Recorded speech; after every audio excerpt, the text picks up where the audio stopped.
una gran necesidad, pero sobre todo de repente la manera en la cual el pueblo de Israel, la gente del pueblo de Dios, se la pasaba clamando al Señor ayuda. Y de repente esto suena a algo un poco incongruente, pero eran muy cíclicos, casi con determinado tiempo es que tenían una problemática similar. Y la semana pasada platicábamos acerca de uno de los principios de vida, acerca de lo que el Señor quiere que nosotros hagamos con su voluntad. Él nos pide simplemente que la obedezcamos. Si tiene o no tiene congruencia para nosotros, si es lógica o ilógica, Él no nos pide que la razonemos, simplemente que la cumplamos.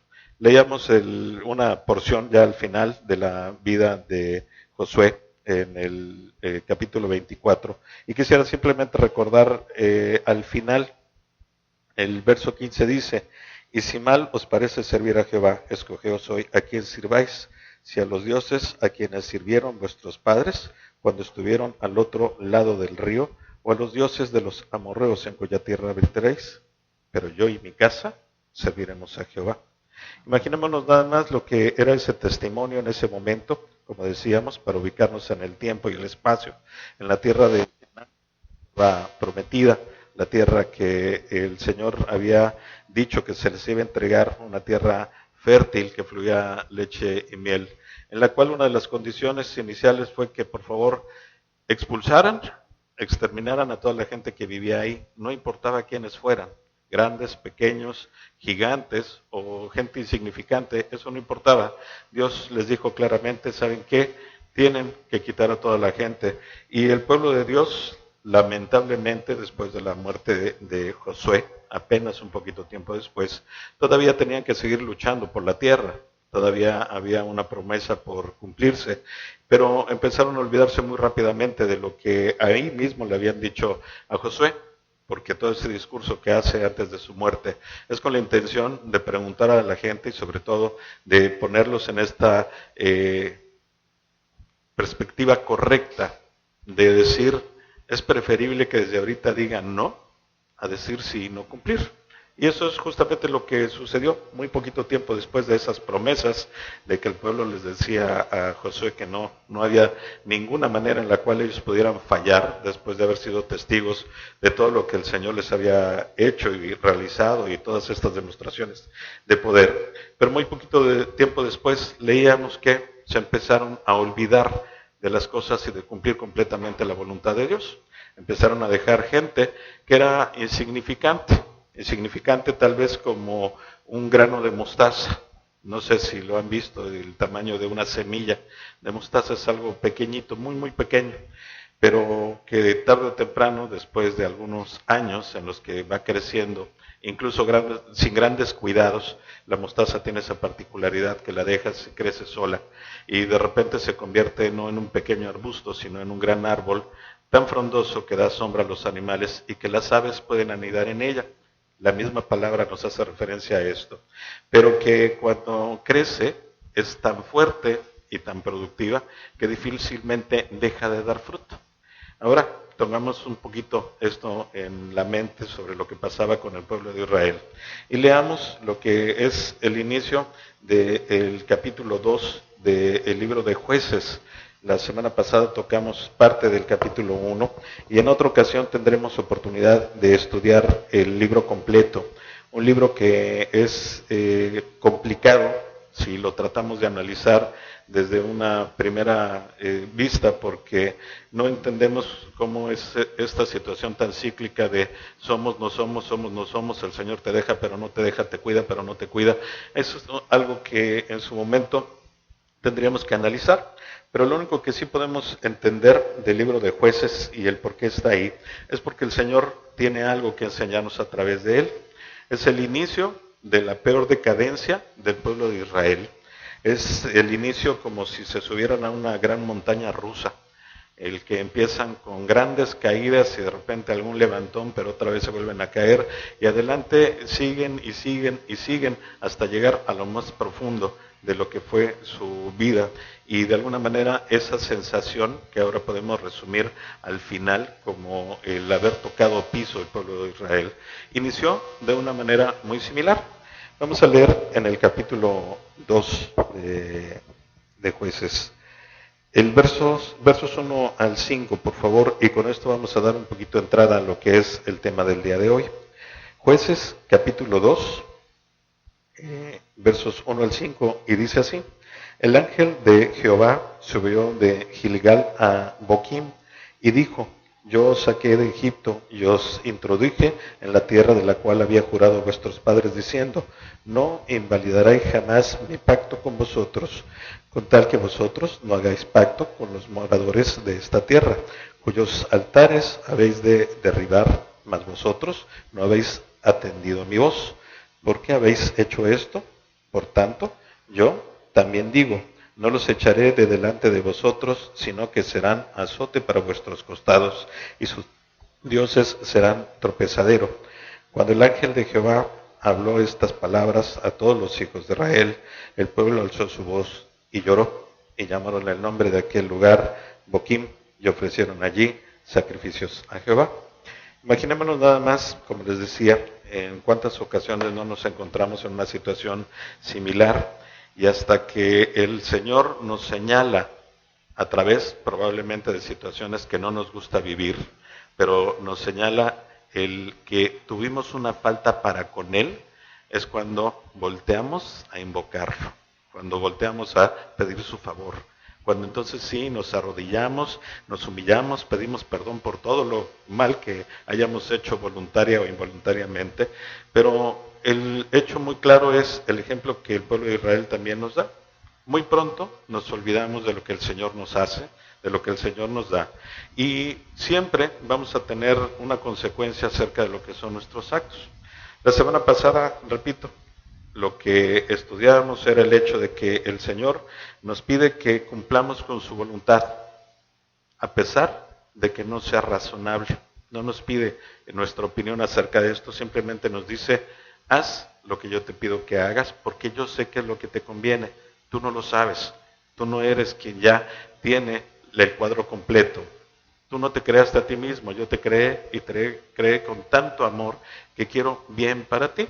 Leíamos acerca de la voluntad de Dios y en Jeremías 29:11 nos dice claramente que la voluntad de Dios será siempre tener pensamientos de paz y no de mal, para darnos el bien que deseamos en su momento. Eso es lo que es la voluntad de Dios, pero muchas veces nosotros no sabemos cómo hacerla y nos distraemos constantemente y no entendemos que su enseñanza es grande, es completa, es pura y es eficaz para nuestra vida. Hoy veremos cosas que a lo mejor en esta primera visión, en esta primera lectura de este pasaje del pueblo de Israel, en el cual el Señor les dice: por no haber hecho caso de lo que yo te dije, por no haberme creído, por no haberme obedecido, ¿sabes qué va a pasar? Ahora te voy a dejar esas cosas que te pedí que expulsaras en tu vida para que te estén siendo azote y para que sean tropiezo, porque no entiendes. Y es la misma manera en la que de muchas formas nosotros tenemos que estar viviendo o pasando consecuencias de algo que el Señor, desde el día que nosotros nos entregamos a Él, nos pidió que hiciéramos. Nos pidió que le entregáramos nuestro corazón por completo.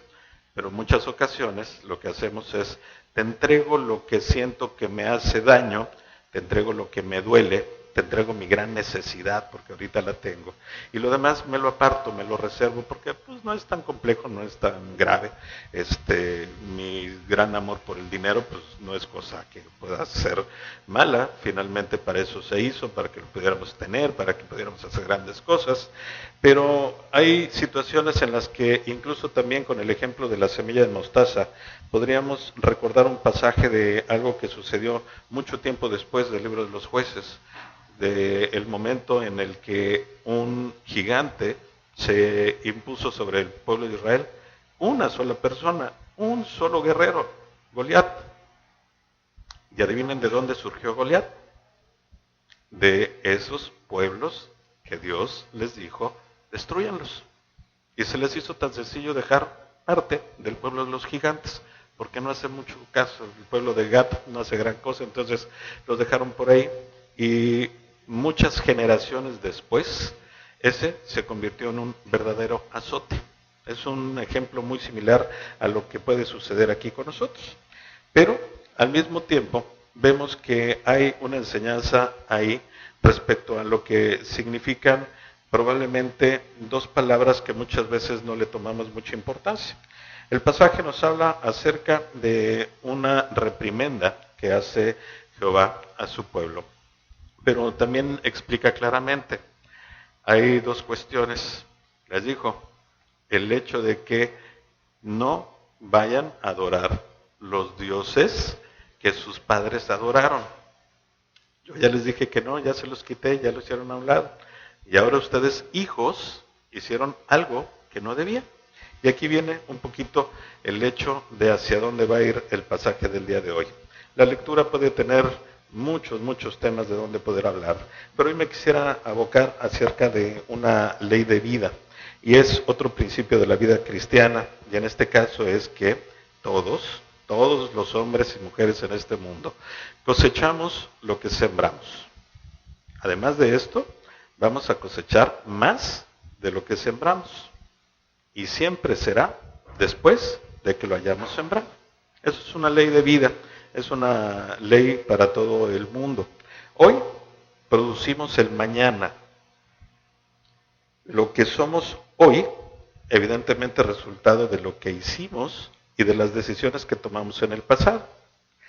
Quienes actuamos, y aquí tengo que ponerlo porque el pueblo de Dios debería de ser así, sabiamente hoy, bueno, pues tendremos sabiduría para que en el futuro podamos tomar decisiones sabias. Quien no, bueno, tendrá totalmente lo contrario. Se aplica para cualquier área de nuestra vida y alcanza a muchos otros. Esto es bien importante que lo tomemos en cuenta ahí. El Señor muchas veces nos habla de manera totalmente personal y particular, y creemos que las situaciones bajo las que vivimos nos van a afectar solamente a nosotros. No van a alcanzar a nadie más, pero resulta que la realidad es completamente distinta. Cuando hay una siembra de algo bueno o algo malo, la bendición o la maldición va a llegar no tan solo a quien hizo esa siembra, sino a las personas que le rodean. Y eso es un punto importante acerca de lo que el Señor nos instruye y nos enseña en algunas otras partes de su palabra. Salmos 22:6 es uno de los salmos que las mamás se lo aprenden de memoria rápidamente porque es algo que va muy ligada hacia su necesidad de criar hijos. Y dice así, Salmos 22, verso 6, instruye al niño en su camino y aun cuando fuere viejo no se apartará de él. Me preguntarían algunas personas, perdón, Proverbios 22, estoy yo hablando cosas que no. Lo mejor del caso es increíble, lo tengo escrito y leo cosas que no son. ¿Sí? Proverbios 22:6, ahora sí. Nuevamente, para que lo recordemos. Proverbios 22, verso 6. Instruye al niño en su camino, y aun cuando fuere viejo, no se apartará de él. Nos preguntaríamos qué tiene que ver con este asunto acerca de lo que sería esta ley de vida de la cosecha y la siega, de la siembra y estar ahí nosotros poniendo algo en nuestros hijos. Y la realidad es que, como vemos en el libro de los jueces, la llamada de atención que hace Dios a través de su ángel a su pueblo, se menciona claramente, es una generación después de lo que yo instruí a sus padres. Yo les dije a sus padres, por favor, ya no adoren dioses ajenos, vuélvanse a mí, cambien, regresen. Los saqué de Egipto, los hice atravesar por el Jordán, les di la tierra que les había prometido, pero ustedes, hijos, no hicieron lo mismo. Yo creo que si somos egoístas, pues evidentemente estaríamos señalando a esos hijos descarriados, hijos que no tuvieron esta línea continua de lo que sus padres hicieron. Pero la realidad es que ahí se rompió una situación generacional, perdón. ¿Qué es lo que sucede cuando, como les decía, nosotros simplemente nos fijamos en el Señor cuando hay problemas? que cuando no hay muchos, pues no estamos hablando de Él, ni para Él, ni estudiando su palabra. Y esto es un ejemplo que le damos a nuestros hijos y que en medio de toda esta situación, la consecuencia que se tiene hacia adelante, como decía, de lo que sembramos o no sembramos, afecta también a las personas que vienen atrás de nosotros, a esas generaciones y a las personas que están a nuestro lado. Pero empezamos a analizar correctamente lo que significa esta ley de la siembra y la cosecha.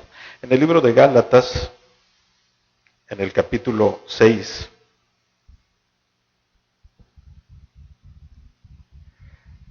del verso 7 al verso 10, el Señor nos muestra algo muy claro en cuestión de lo que sería una gran enseñanza y, repito, una ley de vida para todos. Gálatas 6, versos 7 al 10 dice así: no os engañéis, Dios no puede ser burlado, pues todo lo que el hombre sembrare, eso también segará. Porque el que siembra para su carne, de la carne segará corrupción, mas el que siembra para el Espíritu, del Espíritu segará vida eterna.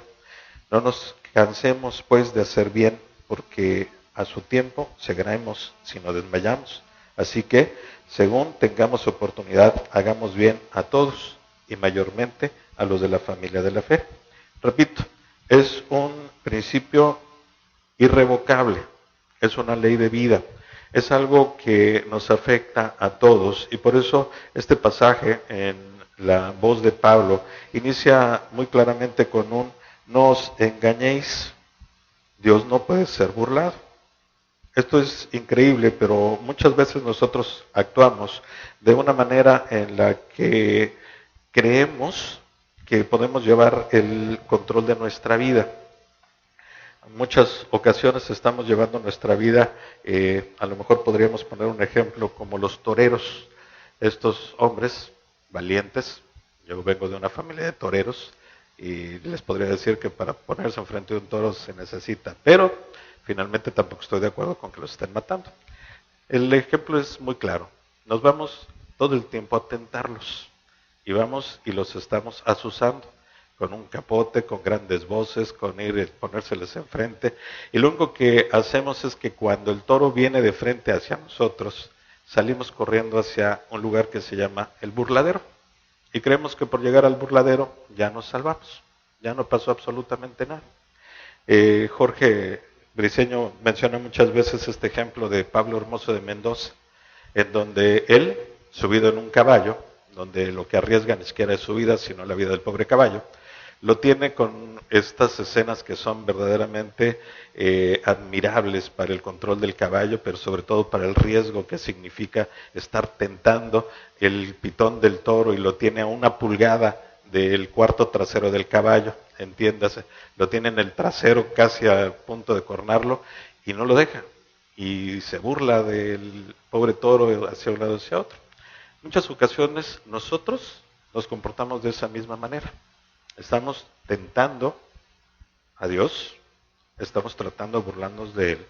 Y muchas ocasiones lo que mandamos es un mensaje acerca de: Señor, tú no me conoces, no sabes mi historia, no sabes lo que me conviene, yo sí lo sé, y por eso es que me comporto de la manera que me comporto. Y también nos ponemos en un contexto que es verdaderamente desgarrador. Creemos que como no tenemos una consecuencia inmediata, las cosas no van a traer consecuencias nunca. Vamos a estar ahí, libres, tranquilos, sin problema. Total, si robo un poco, si miento un poco, si hago cosas que no son tan malas un poco, y no pasa nada, pues quiere decir que entonces esta ley de la siembra y la cosecha, pues no es para mí, no aplica. Señor, estás equivocado. Pero Él nos dice muy claramente: no os engañéis, Dios no puede ser burlado. Es increíble cómo nosotros llevamos casi siempre las cosas al extremo, y lo hagamos de una manera consciente o de una manera inconsciente, pero siempre estamos tentando a las cosas que Dios no quiere que hagamos. Hay una tendencia últimamente para los deportes extremos, y esto es porque dentro de esta espiral en la cual el hombre va cada día siendo menos espiritual, cuando va teniendo mayor necesidad de llenar cosas en su vida. Va buscando cosas que tengan mayor alcance. Como les decía la vez pasada, de repente esta situación de el estar a un brazo de distancia y que cuando vemos ese brazo de distancia ya nos metió también en problemas porque cada vez la gente busca cosas o más atrevidas o más extremas. De esa misma manera, muchas ocasiones estamos nosotros tentando a la voluntad de Dios. Muchos lo hacen tal vez con esta necesidad de sentir la adrenalina, de sentir, obviamente, experiencias extremas, por eso se llaman deportes extremos, y por eso es cada vez brincar de más alto, saltar más alto, utilizar vehículos más poderosos y hacer cosas que siempre están poniendo en riesgo probablemente nuestra integridad física. Pero de la misma manera, muchas ocasiones nos atrevemos a hacer eso con las cosas que Dios nos pide que no toquemos, con las cosas que no son las correctas. Y nos dice claramente en su palabra entonces que no puede ser burlado. Pero también nos dice que todo tiene consecuencias. El que se atreve a burlarse de Dios, a pesar de que cree saber más de Él, siempre tendrá que pagar sus consecuencias. Segunda de Corintios 5:10 es simplemente un recordatorio acerca de esto. Dice, porque es necesario que todos nosotros comparezcamos ante el tribunal de Cristo, para que cada uno reciba según lo que haya hecho mientras estaba en el cuerpo, sea bueno o sea malo. Y por eso les decía, es una ley que es irrevocable y es para todos. No es solamente para la gente de Dios, es para todo el mundo. Es una ley en la cual lo vamos a tener que experimentar y lo vamos a tener que sufrir. Experimentarlo cuando sean cosas buenas y vamos a podernos gozar. Sufrirlas cuando estemos totalmente fuera de la voluntad de Dios. La palabra es muy clara y también nos dice que nosotros vamos a cosechar más de lo que sembramos. Buena o mala noticia a la vez. ¿Por qué? Porque cuando nosotros estemos viviendo conforme a Dios, a su voluntad, a su instrucción, las consecuencias de esa cosecha evidentemente van a ser muy buenas. En el mismo libro de Gálatas, nada más que ahora en el capítulo 5, nos dice cuál es la promesa acerca de lo que podemos cegar para estas personas que hacen y hacemos las cosas conforme Dios nos las está pidiendo. Gálatas 5, versos 22 y 23. Dice, mas el fruto del Espíritu es amor, gozo, paz, paciencia, benignidad, bondad, fe, mansedumbre, templanza. Contra tales cosas no hay ley. Imaginémonos nada más lo que es esa promesa para los que tienen esa buena noticia de poder sembrar, pero al mismo tiempo tener la garantía y la esperanza de cosechar más de lo que sembramos. Las personas que se han pasado su vida sembrando amistad, sembrando amor, sembrando servicio, sembrando cariño, evidentemente lo que tienen al final de su vida es una recompensa muy grande, aquí, en esta misma tierra, porque no tan solo tienen la admiración de los demás, sino que también tienen el amor multiplicado que ellos dieron por mucho. La palabra de Dios, un poquito más adelante lo vamos a ver, es muy referente hacia estas cuestiones de la agricultura. Pero al mismo tiempo de que sabemos que podemos cegar mucho más de lo que sembremos, también hay una advertencia para los que hacen las cosas que no convienen. Unos versículos antes de los que acabamos de leer, ahí mismo, en Gálatas 5, versos 19 a 21, nos traerán un poquito de luz acerca de lo que podría ser esta cosecha negativa cuando hacemos las cosas al revés.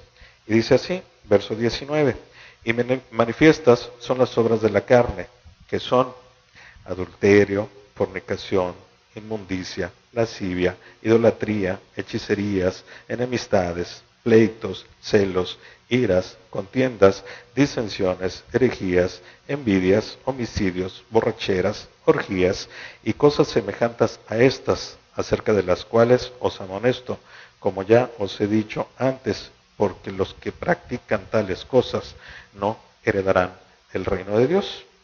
Cosechamos evidentemente lo que sembramos. Cosas buenas, sí, vamos a cosechar del fruto del Espíritu, que son cosas que nos van a traer bendición y beneficio a cada uno de nosotros, pero también a la gente que nos rodea.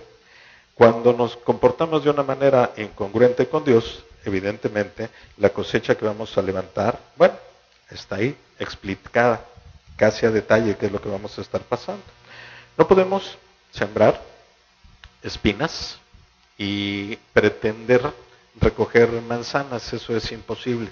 Si nosotros sembramos calabazas, pues vamos a cosechar calabazas, eso es, repito, una ley de vida. Cosechamos siempre más de lo que sembramos. Los agricultores, y gracias a ellos porque tenemos frutas, verduras, granos y demás por su gran trabajo, saben esto a la perfección. Ellos siembran una cantidad determinada de semillas y saben que después de algún tiempo todas estas van a poderse reproducir en una cantidad mayor. En Mateo, en el capítulo 13, el verso 23, el Señor habla acerca de esto, de cómo es. Mateo, capítulo 13, el verso 23.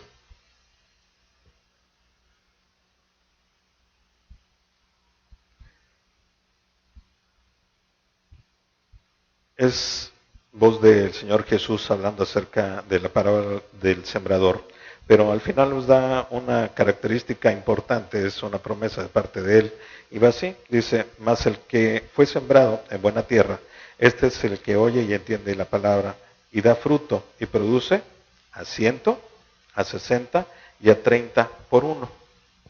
Nosotros siempre vamos a tener esa otra regla y una realidad. Nosotros vamos a estar dentro de esta situación, pudiendo obtener o lamentablemente asumiendo el costo de que siempre que sembramos vamos a recibir más de lo que sembremos. Les ponía yo el ejemplo de la semilla de mostaza, una semilla pequeñita, muy muy pequeña que da un árbol muy grande, pero que también su fruto es muy abundante, muy abundante.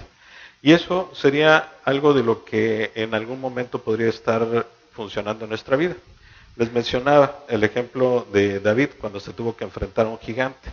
Fue una semillita muy pequeña en su momento, tan insignificante que la gente no se fijó en ella, pero que tarde o temprano creció, se robusteció y se convirtió en un paladín, en alguien que era conocido por sus grandes habilidades militares, pero sobre todo por su fortaleza y por su arrogancia. De esa misma manera se comportan las cosas en nuestra vida. Y cuando nosotros no las desechamos y somos incongruentes con Dios, tarde o temprano Él hace exactamente lo mismo, que fue lo que le dijo al pueblo de Israel en ese capítulo, en ese momento que manda a su ángel a hablar con ellos, y les dice, por cuanto no dejaron, ahora se los voy a dejar para que sea azote para ustedes, para que sea tropezadero. Y de esa misma forma, de repente también el profeta Oseas nos transmite una advertencia por parte de Dios en el mismo sentido. Va a ser Oseas, el capítulo 8, en el verso 7.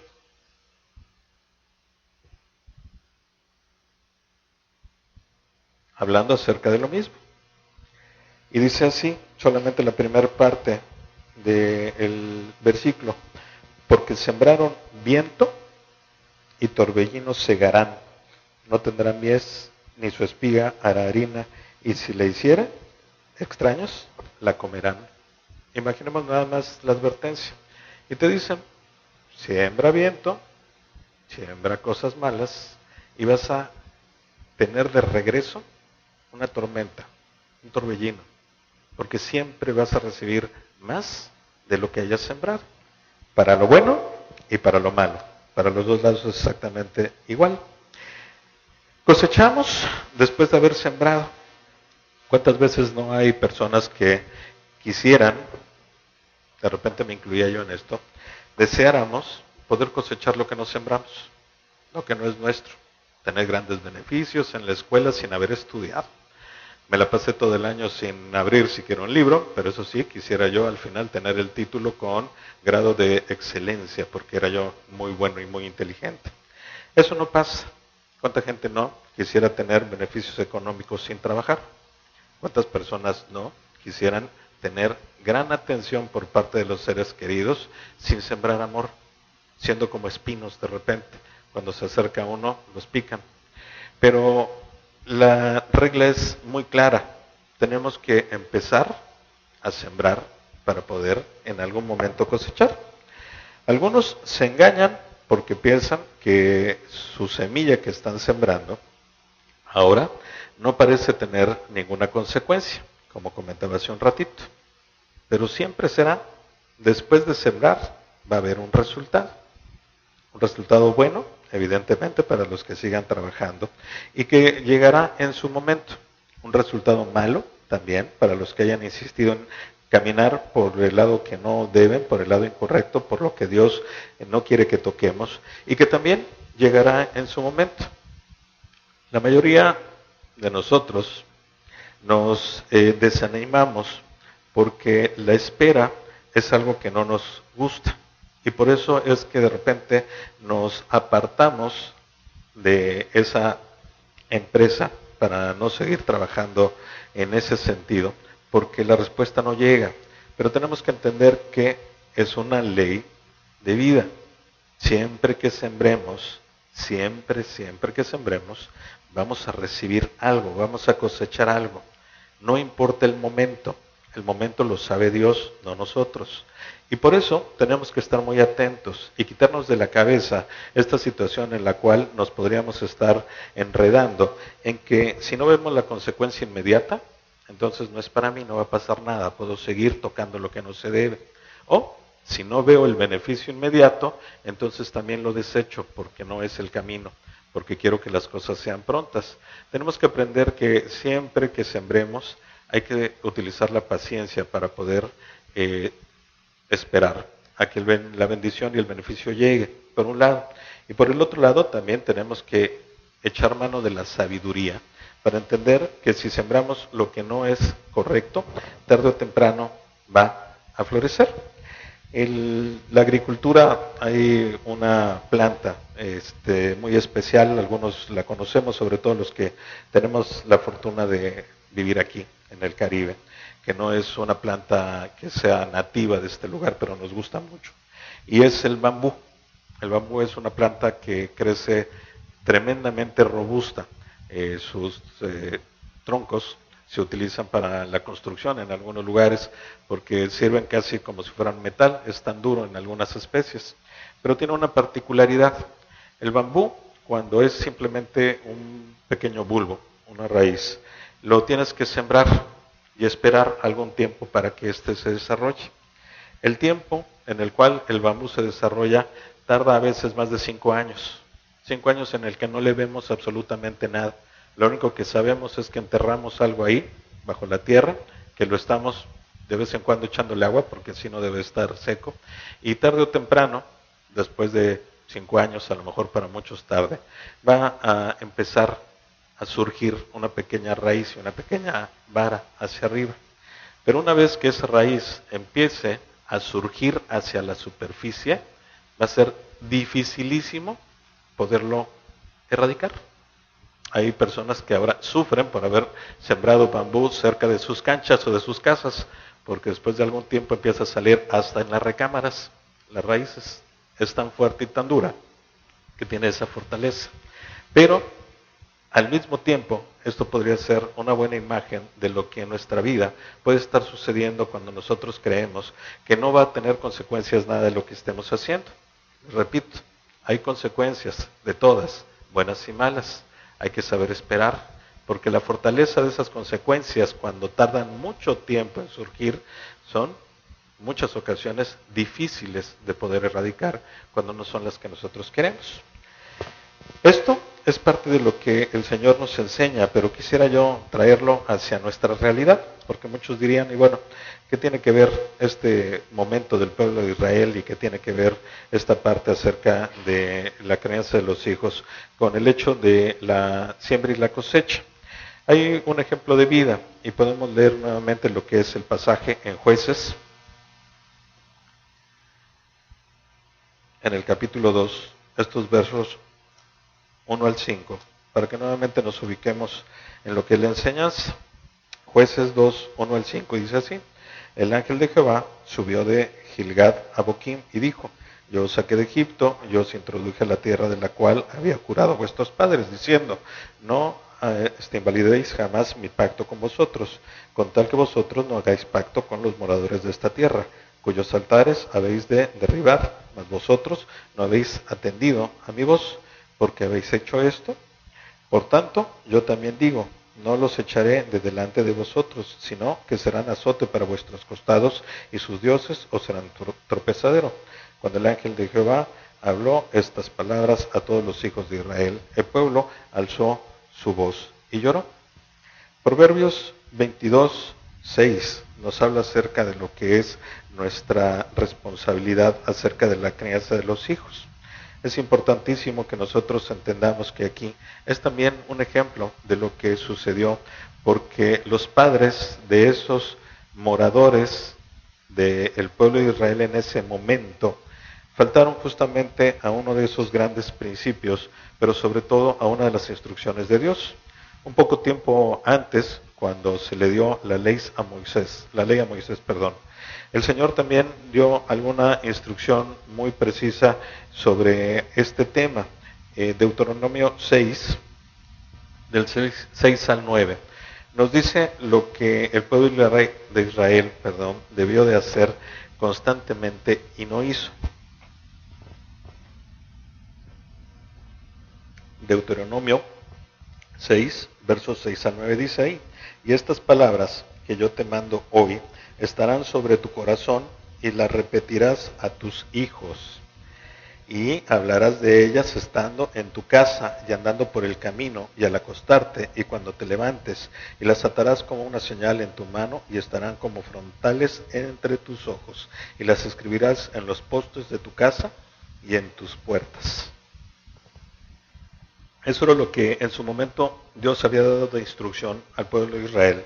Y como les comentaba hace un ratito, este asunto pudo haber sido simplemente un hecho de que, como menciona el verso 2 en el libro de Jueces, es lo que le dije a tus padres, el pacto lo hice con tus padres. Y ustedes, hijos, no hicieron lo que a sus padres les pedí. Si le damos una leída rápida, como les decía hace un ratito, pues podríamos caer justamente en esta situación de enjuiciar, de juzgar a los hijos. Pero los padres tuvieron muchísimo que ver en medio de todo esto, porque ellos faltaron justamente a la instrucción del Señor. Al decirle todo lo que yo les he dicho, todas estas palabras que les he dado, toda esta ley, toda esta experiencia, necesito que esté firme en su corazón y que las estén repitiendo todo el tiempo, que se las den a sus hijos, que las hablen en sus casas, que las vivan, que incluso, para que no se olviden, las marquen en sus brazos y las pongan en sus frontales, en su frente, o que las pongan incluso en los postes de sus casas y demás. Esa era la instrucción de Dios y se olvidó muy rápido. Y esto es para nosotros también algo que debemos de aprender en cuanto a poder poner en práctica lo que significa esta ley de la siembra y la cosecha. Si esos padres en su momento hubieran hecho algo para poder continuar con la enseñanza y con la instrucción de sus hijos, muy probablemente no hubiera sucedido lo que le pasó al pueblo de Israel.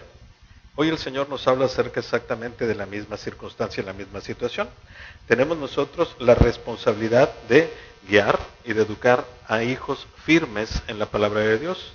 Las palabras de Moisés en Deuteronomio son todavía para nosotros actuales, no han quedado sin uso, son vigentes, son cuestiones que debemos de entender que están ahí justamente para que nosotros las aprendamos y las podamos poner por obra y continuemos lo que el Señor pidió, la instrucción hacia nuestros hijos, porque esa es la responsabilidad.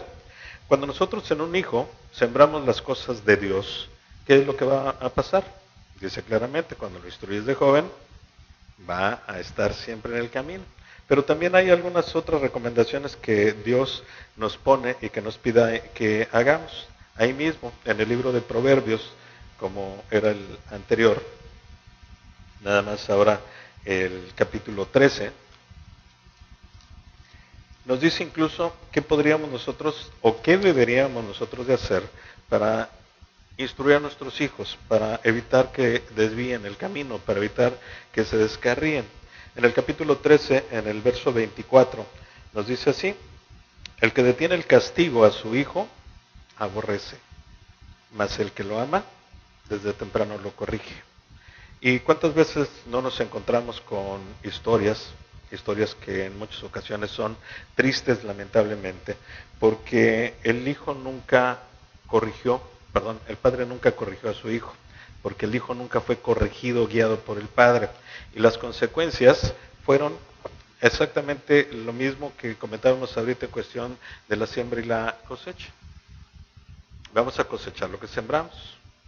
Vamos a cosechar más de lo que sembramos. Y vamos a cosecharlo después de haberlo sembrado. Pero la consecuencia llega a todos. Y cuando se trata de nuestros hijos, yo creo que eso nos debería de poner los pelos de punta. Por lo menos nos podría poner a reflexionar. Porque es muy importante que nosotros no perdamos el camino. Capítulo 29 de Proverbios.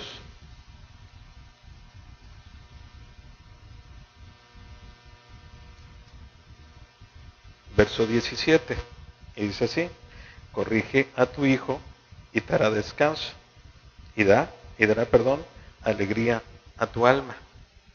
Si queremos nosotros tener hijos que en su momento nos den, como dice la palabra, descanso y alegría a nuestra alma, tenemos que empezar a sembrar en él.